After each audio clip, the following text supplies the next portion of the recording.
Good morning. Sombrero.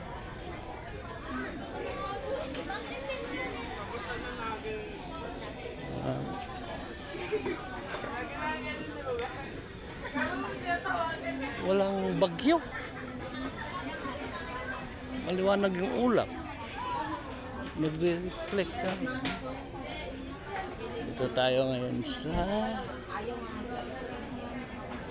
Grotto Vista.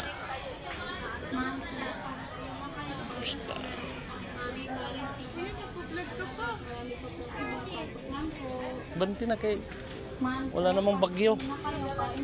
Sablay ang Pag-asa. May aeroplano pa nga.